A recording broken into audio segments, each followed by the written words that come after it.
To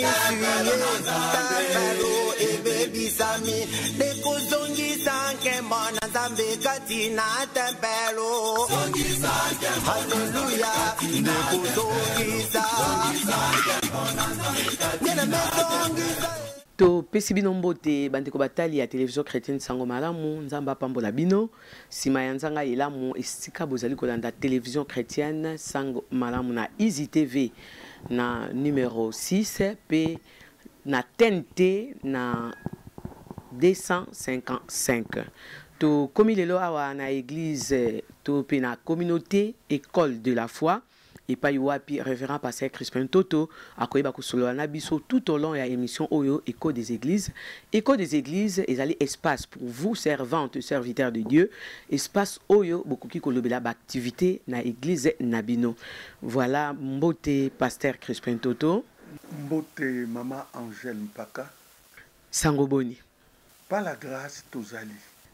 C'est vrai na pesi kombo révérend Crispin Toto mais bato bakoki koyeba yo na bozindo Ozali nani, osala kanini na communauté école de la foi. Merci, Yaliboso Tokope Sanzambe, merci. Yé Oyaza, maître des temps et des circonstances, à permettre Tokutana sous l'élo. Pasteur Crispin Toto aza marié na maman Fana, Mingi Babenga F, marié d'une seule femme, pe nazana bana mitano. Et à part ça, Nazali, pasteur responsable, il y a paroisse Yangenge, mais Nazali, représentant légal, il y a communauté charismatique au Congo. Yami Balé, Nazali P, vice-président, c'est-à-dire deuxième président, vice-président, na ville de Kinshasa, na communauté Mnabiso Mounene, RCC Renouveau Charismatique au Congo.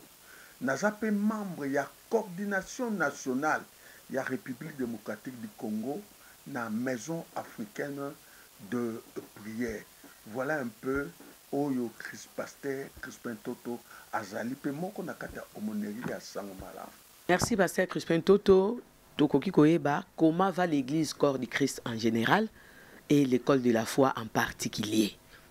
Merci en général nalingi koyebisake le corps à Christ et Malam, c'est-à-dire Bakangi, tout ça na confinement, Bakangi Kakabe, église bâtiment, bâtiment, mais l'église est en vie, l'église est en vie parce que tout ça na église en famille, tout ça na église où ils ont salé ma combat prière en chaîne, en soi l'église est vivante. Voilà, on a compris qu'on répondrait. Merci, l'église est vivante, l'église Ezali, n'a pas famille, parce que tous en a période, mon co Ezali, une période, je ne sais pas, Pape François Lobi, tout le bâti qui est en confinement, mais tout le bateau en retraite, pour que chacun de nous aille bako zonga, li sous la présence et en Zambie. Pasteur, objectif, il y a école de la foi, Ezali vraiment nini? Vraiment merci, et cette question est très pertinente. Nakotanga na mukanda na Luc chapitre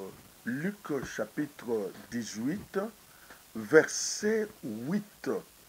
Bible est claire et lobi na biso boye na Luc chapitre 18 verset 8. Je vous l'ai dit, il leur fera promptement justice. Mais quand le Fils de l'homme viendra, trouvera-t-il la foi sur la terre? Omoni tina ya existence ya école de la foi, ezali pona ko répondre na question oyo. Yesu mutapozaki, alobaki ete tangu mwana na mutu akozonga, akoya kokuta kondima. C'était une question vraiment très pertinente. Yango wana nzamba tsakinga à cœur na répondre na question oh, comment yakosala école de la foi. Alors nalingi koloba toza na communauté charismatique de Terebinte, communauté charismatique de Terebinte. Mais na kati ya communauté toza na ministère école de la foi. Alors, ministère école de la foi, ezali korépondre na question ya Yesu Kristo. Oyo apozaki ete ntango mwana na moto akozonga akoya kokuta kondima. Omoni ntina ya existence ya ministère école de la foi. Alors ezalaki question yoka sika wa Yesu ye moko atindi biso na mukanda na 2 Timothée, tokokende na mukanda na 2 Timothée chapitre 3. 2 Timothée chapitre 3 kobanda verset 1 te na 7 na kotanga ngo na kombo na Yesu Christ. Landa lecture bien. Balobi bien, sache que dans les derniers jours, il y aura des temps difficiles, car les hommes seront égoïstes, amis de l'argent, fanfarons, hautains, blasphémateurs, rebelles à leurs parents, ingrats, irreligieux, insensibles, déloyaux, calomniateurs, intempérés, cruels, ennemis des gens de bien, traîtres, emportés, enflés d'orgueil, aimant les plaisirs plus que Dieu, ayant l'apparence de la piété, mais reniant ce qui en fait la force. Éloignez-vous de ces hommes-là. Il en est parmi eux qui s'introduisent dans les maisons et qui captivent des femmes d'un esprit faible et borné, chargé de péchés, agité par des passions de toute espèce, apprenant toujours et ne pouvant jamais arriver à la connaissance de la vérité. Je crois que makambo nyoso na tangi lelo tokomi ko vivre ango na mboka na biso, enfin dans le monde entier, mais c'est un signe ya tango ya suka.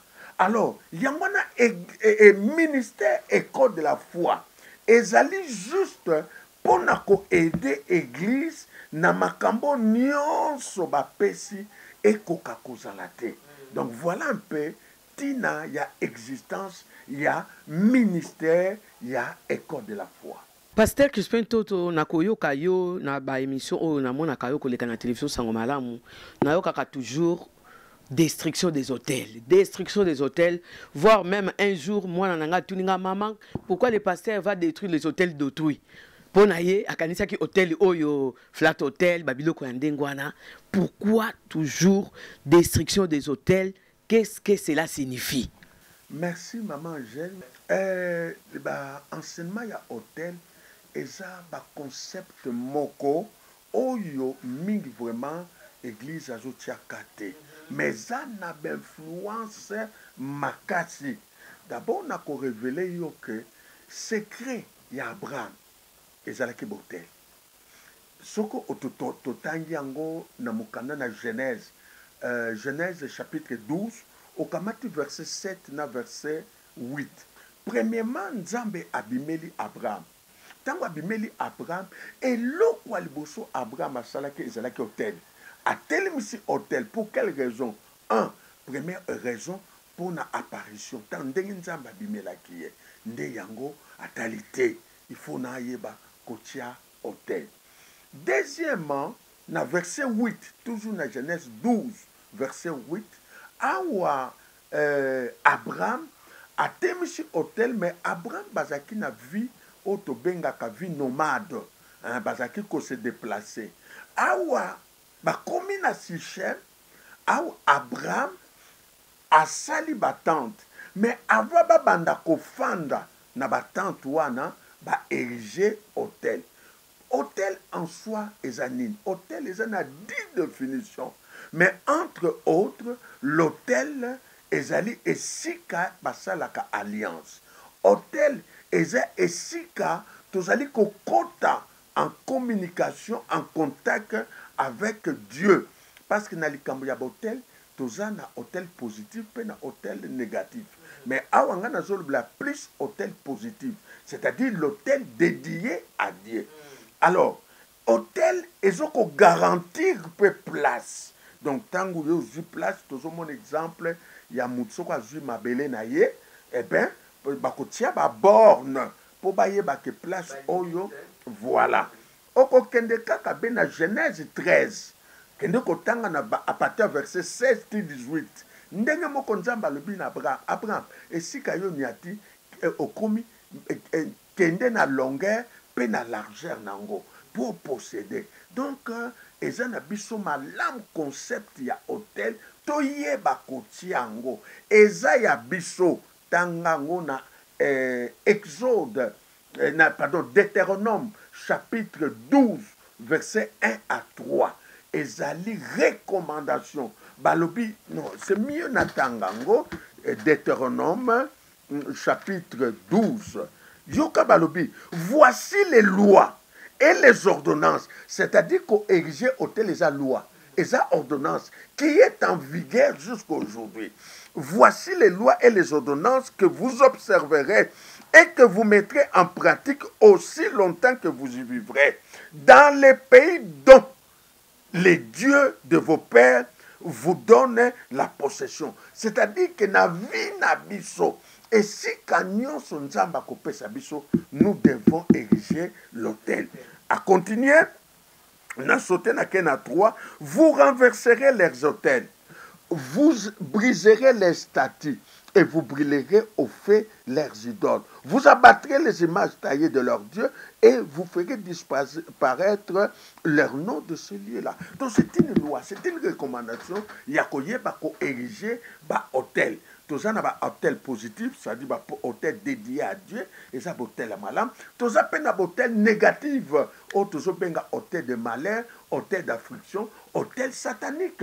Alors, bien aimé, concept hôtel est un peu négligé, mais je crois que malembe, et au fungo la batou, banda qui coupé sango, ma réaction est à ma casse, peu besoin et commis ébélé. Je pense qu'il est important tout le monde s'apporter. N'a pas fait ça un exemple là pour les gars. Tous à Noé, dans le temps de Noé a sali masua à côté de Nzamba le kota yona moi tinaba na tout ça à côté. Après vous les sili tangu bazo bima Nzamba le bo bima bo ken bo bana piasika. Genèse 8 à partir du verset 20 à 22. Noé a joué révélation. Ce quoi joué qui révélation avant Délige est l'inga kozalate.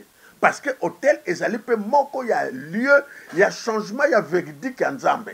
Échange avec véridique.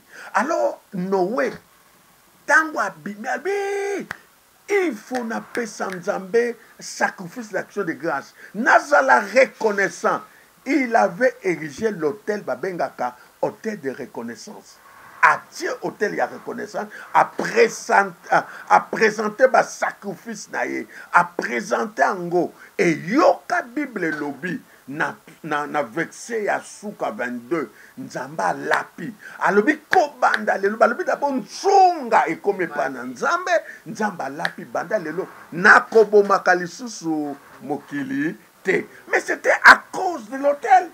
Donc, à partir de l'hôtel, nous avons changé de décision. Voilà un peu pourquoi nous allons couper ça enseignement en ami. Nzamba pambolo pasteur Crispin Totoba na notre père na kanisi matoi na biso eza ya kofonga matozo landa kasi pasteur, quelles sont les causes de la présence des hôtels diaboliques ou négatives na bo moya moto ou azali ko vivre? Très bien. Na mukana na acte chapitre 17 soko ke kotanga okoyoka Paul azoloba na ba Athénien. Ami me bino ba Athénien na ye mais na constaté que vous avez un comportement moko eza bien te. Alors alobi na parcouru mboka na bino na ke kokuta un hôtel dédié à un dieu inconnu. Ba komi hôtel à inconnu. Voilà. Elingi koloba présence ya hôtel mabe 1 influence à vie à battre d'une façon négative et influence à comportement. C'est pourquoi comme on a chaque commune kende automatiquement un comportement na bango mais ils appellent un hôtel ils allaient quoi influencer botel ezaka pe na prédominance na botel moko ezali soki botel wana bazali kosala yango te eza na prédominance ezali kodomine na esika wana hotel ezali kozwa bokonzi na esika wana yango wana bahotel eza na biso malamu ndenge balobili biso na proverbe je crois hein, proverbe 29 balobi quand il y a la multiplication de justes il y a le peuple est dans la joie quand il y a la multiplication de méchants le peuple gémit donc il est important bien aimé na connaissance au tobanda ko traiter ba hôtel ya mabe tant tozo traiter ba hôtel mabe influence pe climat spirituel ya ba milliers na biso ya ba quartier ya ba ndako ya ba ville ya ba mboka éco changer donc c'est pourquoi il est important to yeba ko ériger ba hôtel to au traiter ba hôtel négatif nyons ezali ko influencer comportement ezali ko influencer les habitudes ezali ko influencer vie négative ya batu oyo esika hôtel ezali c'est pourquoi nous devons traiter ba hôtel yamabe. Maintenant pasteur moto oyo ayebi ke azali déjà na ba hôtel wana démoniaque et loko nini oyo asengeli kosala pour azala délivrer na ba hôtel wana. OK en soi tozana omoni ndenge ozokende bozobimisanga makambo ebele concept ya liboso eza hôtel concept mosusu eza prêtrise. Ah oui, on ne peut pas parler l'hôtel sans prêtrise.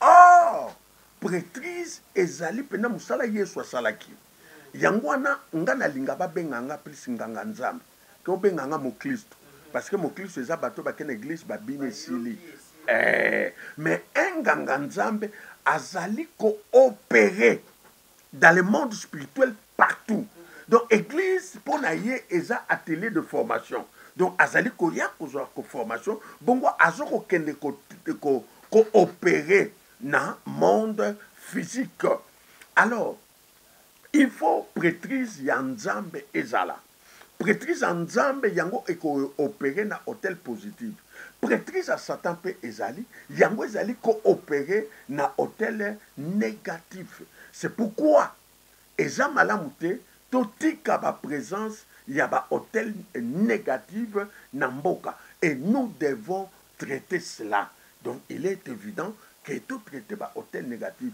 parce que ezali ko influencer négativement pe hôtel ya mabe ezali pe ko mema ba tragédie ba désolation ezo ko mema ba malheur ezo ko mema même ba kaya ba mortalité parce que hôtel assez azakana besoin de sacrifice eza hôtel nzambe ezakana besoin de sacrifice hôtel à Satan pe ezalakana ba sacrifice c'est pourquoi il faut faire beaucoup d'attention na likambo ya ba marche na ba likambo ma manifestation il faut yo kaka makile sopa mais ça peut être encore l'hôtel qui réclame les sangs yangwana esengela biso to renverser ba hôtel nyonso mabe to tenisa ba hôtel ya balampe na opeso exemple moko na ifutela ki na quartier moko batu babalaka te na quartier wana batu babalaka te batu bazwa diplôme bazwa ka mosala te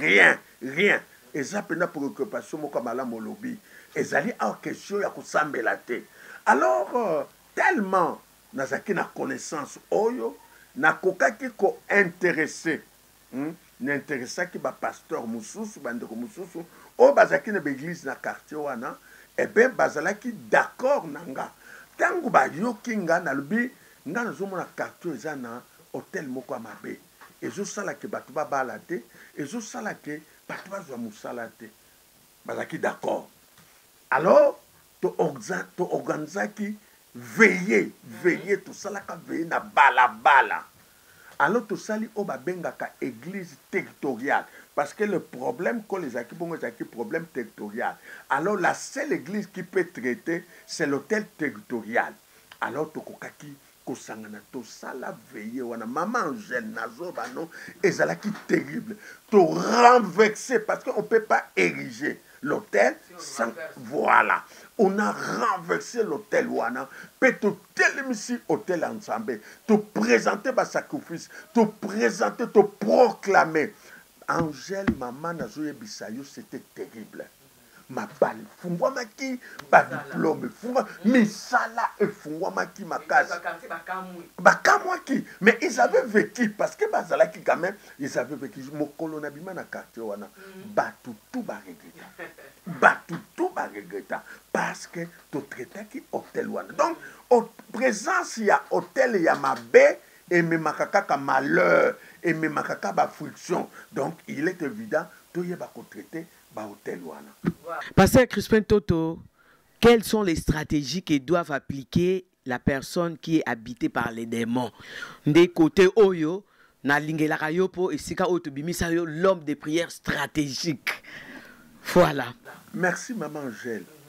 Oyebi moto nyonso o aza possédé. La première chose, il faut la prise de conscience. Soki moto a une prise de conscience te Nazul Bano, collectionno l'erte. C'est un pasteur, tu as un professeur moko na université, alobaka na biso ete soko lingo pesa mutu conseil il faut azan alinga. Soko alingité, c'est un passe-temps. Le problème de la délivrance encore c'est comme ça. Et ça n'a pas tout belé bandimaka délivrance te. Alors na domaine nga saka discussion te. Na saka discussion te tikaye. Alors oyebi que moto oyo aza habité na milimo mabe. To moto oyo azo fanda esika hôtel mabeza. La première chose c'est la prise de conscience. Or la prise de conscience et ya kananzela ya connaissance ya liloba. Ya mona Bible lobi il envoya sa parole et la parole est guérie. Vous connaîtrez la vérité et la vérité vous affranchira. Amen. Donc il faut côté ya tant mutu atei même ndenge tozo pesa boye ezali interpellation yangona il faut de temps en temps oyebaka ko évaluer vie na yo otala est-ce que ozo ko avancer to ozali ko tourner en rond et soko constater que ozo tourner en rond et sengeli na yo koluka délivrance koluka bokangola. Donc la première chose c'est la prise de conscience. Deuxièmement, il faut passer par la repentance personnelle. Après la repentance personnelle, et sengeli na yo pe koleka na repentance par identification. Après la repentance par identification, au koleka na renoncement. Renoncement y a alliance, renoncement y a pacte. Après le renoncement, brisement y a alliance. Il faut alliance et la briser.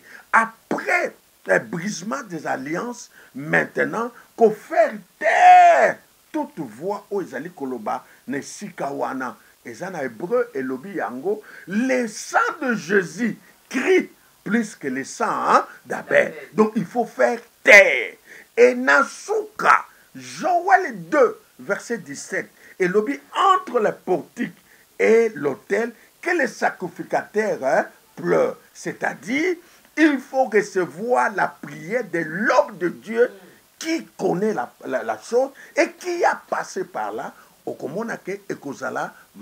Pasteur Crispin Toto, to vandi pe na bandeko na bandaku, na ba quartier, na ba commune, chaque vendredi azanga réveiller des prières te. Chaque lundi matin à Pasteur Crispin Toto alandaka. Mais vinaye ezo bonga kakate. Na quartier ku to balbi mais yo ozanga ba prière à sango malamu te. Ozanga na ba prière à Pasteur Crispin te mais comment ta vie ne change pas? Et dans la vie de cette personne, papa, na muku c'est qu'est-ce qui se passe? OK. Souvent, en tout cas, le Kwana Olobe est solo. Et ça, batu belé, bazo changer l'église.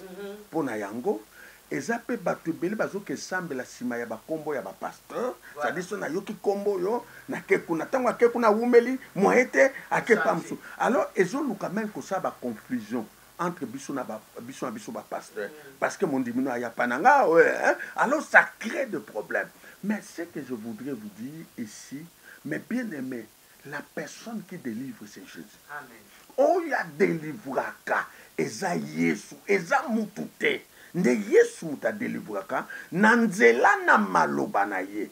Alors, ce qui admettons que aux un problème, oyo ozosambela osali nyonso solution eza te, mais bien aimé sambela nzambe a orienté yo auprès d'un homme de Dieu. Sambela nzambe atalisaka nga na yamba bato, nzambe alobi na nga na mona yo solution peza. Donc osambeli kende mona moto na nzambe soko moni ezala sincère. Ah, oh, encore c'est un aspect.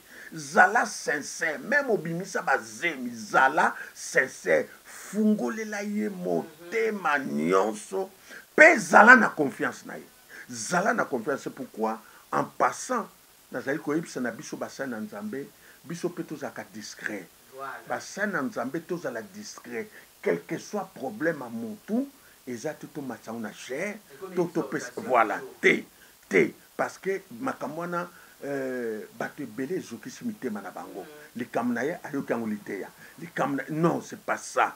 Quel que soit ça, il faut tozala bato ya mitema minene. D'abord un pasteur azaka mutu azaka motema monene. Alors soki yo okepa ya mutu na nzambe, un zala sincère, fungolela ye motema na ye, ya misato zala na confiance na ye, et ya mine je crois que tozana oto benga ba exercice spirituel ba pesaka esengeli kosala. Maman Angèle nga nazalaka d'accord te ya yo oye opesaka nga na memelaka yo mikumba na yo, c'est-à-dire nga na genelaka yo nga na veyaka mpo na yo. Non wana babenga ngo la prêtrise par intermédiaire, et c'est si là. Et c'est cela. Il faut encourager Batou, il faut former Moutou, yemo kwa yeba peke, na koki ko sambela nzamba ko yokanga. Tout à fait. Parce que, maman Angèle, même au pesinga problème na yo, entre bisomi bali Moutou ko sambela penza bien, na problème neza yo. Hein? Nga nako banda ko sambela avec à peu près. Ça dit na ngolo bateke tout ça. Non, mais c'est mieux. Moto yaza ba problème akepa moto na nzambe aza na confiance na moto na nzambe wana afungulela ye motema alobela ye vérité pe ba travail spirituel ba kopesa kaye il faut asala au cas où solution ezwamite ezana ona tina te o changer pasteur ezana ona tina te zongela ye parce que ye mutayebili kamna yo zongela ye yaza moto na nzambe akamata problème na yo asambela tala ndenge ni nzambe akoriente yo akoriente ye. Ça c'est très important. Nazaki na mama moko ayeki komona nga tosala ba prière, tosala changement zate, tosala rien. Mais un jour aye tozo sola kaka bo na yo ki voix elobi nanga tuna ye azoluka kobota est-ce que abote déjà bana ponanga osoka maman j'ai question asa botelinga voilà alobitan akene ko po na eti maman nanga na ko sambela sute kende ko gagner ba âme heureusement azaki sensible sinon te mususu parce que je passe à ma belle abenganinga akomo tambla sikona kombona non maman na kende abanda ko gagner ba âme abota tilelo osomona nzambe azana bandenge bele ya salela mais zala na confiance et pas yozo kende na moto zo kende, c'est très très important okomona loboko na nzambe. Papa tozali na temps oyo ya confinement église ezali ko vivre ndenge nini ngonga oyo mondimi nyonso asengeli avanda na confinement na ndako na ye. Comment vit l'église en ces temps de confinement? Nalingi ko révéler yo na temps oyo ya confinement ba pasteur bazo travailler plus que les kandenge bazaka liboso. Plus parce que d'abord fardeau wana ya ba pate azo sambela ngo chaque jour nzambe batela ba pate. Non seulement si mais bozomona ba msusu bazo lekana ba télévision ba msusu voilà na ba réseaux sociaux bazo pesa ba travail donc ba komi ko travailler du koleka oyo ezaki boso et yami balé Nathan oyo bato ebele bakomi na malili surtout bandimi ebele surtout quand ça oyo les lois ye lobi akimi mikolo ba sepeli baza à l'aise kutu bamsu no tema kutu neti etika la récréation oh bazo ye bake soki yo ke congé mais Satan ke ne ke congé te Donc jamais Satan qui ne congé. Donc je crois que tant que tu as kosambela plus ndenge tozalaki liboso. C'est pourquoi je suis en train d'encourager bandeko baza na vie de prière, continuez. Bandeko bazo sa ba prière en famille, continuez. Ezali moment moko ya malam tozalo kwa batu baza na retraite. Je crois que l'église est en vie à tel point que batu bazali kosambela na bandako. Du moins lelo ba famille mingi bazaki na momesa ko sambela te ba komi ko sambela et résultat to komona après confinement le Canada de confinement o komona effectif e komata parce que to traverser ba moment moko ato sambela kate na confinement o etindaki kaka moto asambela. Je crois que na ko sekisa moi moke obi ke soki mutu azu fièvre frère makasi aussi la terre aïe aïe aïe voilà et donc ils ont tinda et kaka yawe batelanga yawe sunganga même assemble la kate a komi ko sambe. Donc pour le moment climat spirituel et église et ça malam parce que batu bazo sambela ba pasteur en tout cas ba collègue mingi nazo ko s'échanger na bango, ils sont toujours au four et au moulin pour na ba pate ya Nzambe.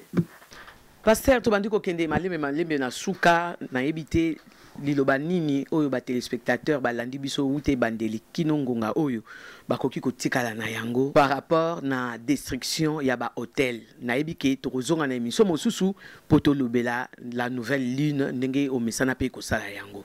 Je crois que na kosenga na bana na Nzambe ba méditer na Deutéronome chapitre 12 verset 3. Bon méditer Deutéronome chapitre 12, verset 3. Bon méditer sur la Genèse 8. Genèse 8, verset 15 à 22. On y a qu'à comprendre que, mes bien-aimés, Nzambe a lingi to traité ba hôtel négatif. Hôtel nyos yamabe to traité yango. Et puis Nzambe a lingi to ériger ba hôtel partout. Numéro nanga, ezali plus 243, 81, 24 74 041 plus 243 81 24 74 041 awa okozwanga pe na WhatsApp et pe okokota na Facebook na biso okomika école de la foi Crispin Toto kuna okolanda biso en live na oitali ba prédication ba culte na biso tuzape na YouTube. Na YouTube na biso et ça n'est pas facile obika Crispin Toto TV soko s'abonner enseignement nyos honnête maman j'ai à poser ma question ezakuna. Merci Nabino bana notre père na ndenge bolanda ki biso émission Écho des églises o ezali émission Nabino servante et serviteur de Dieu. Numéro na biso contact ezali wana bo contacter biso tokoyeba pe ko ya na église Nabino pour le bela mai bozali na yango la vision et la mission de votre église. Merci na Eric Lengoa zaki na sima ya caméra. Merci na bandeko nyonso basunga biso ya école de la foi pour la réalisation ya émission Oyo. Merci pe na ndeko na biso John Greg pour na montage. Soki ye swazongite tokutani mikolo ezali koya. Soyez tous bénis. Hallelujah.